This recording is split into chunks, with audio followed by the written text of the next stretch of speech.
40 વર્ષથી રસોડું ચલાવીએ છીએ.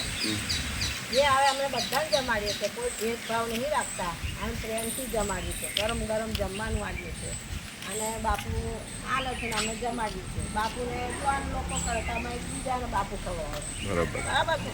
તમે આ કેટલું અત્યારે આટલા વર્ષોથી બહુ આવતા હતા પણ હવે ઓછા થઈ ગયા. ધીમે ધીમે ઓછા થઈ ગયા. ધીમે ધીમે આ તમે રોજ તાજું બનાવો? આમ તાજું ગરમ ગરમ ગરમ બનાવો. શું શું બનાવો તમે? દાળ ભાત શાક ખીરો બધી કઢી ખીચડી? કોઈ ભેદભાવ નહીં. કઢી ખીચડી શાક હોય અમારે તો બધા સરખા.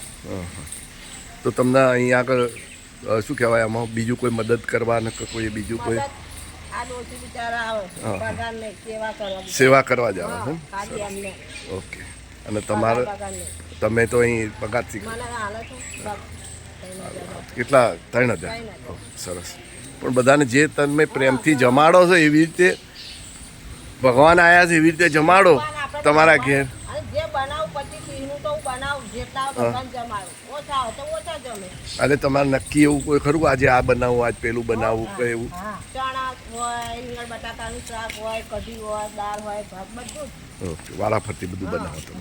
વારાફરતી રોટલી રોટલા શાક ઢોકળી હોય. એટલે ટૂંકમાં જે વિવિધ વસ્તુઓ બનાવો તમે. આમાં કેટલી ઉંમર કેટલાથી કેવડા ગયડા હોય? પહેલાવાન બિચારા ડોહા સાયકલ લઈને આવે છે. અમુક તાને થાળી અમને એ આપીએ. થાળી અમે જ પીતાઈએ. હા. જવાબ સેવાનું કામ છે. સેવાનું. હા. એટલે તમે આ થાળીઓ તો એમની જુદી તો આ જાતે જ ધોવા. જાતે જ ધોઈ કાઢો? ના ધોવાય એની ધોઈ કાઢવાની. એની ધોઈ કાઢીએ. એ આપણા હાથમાં બેસી નહીં જતી. ના ના, બરોબર. સેવા જ છે. આ ભગવાનની જ સેવા જ છે. એ રીતે તમે કરો.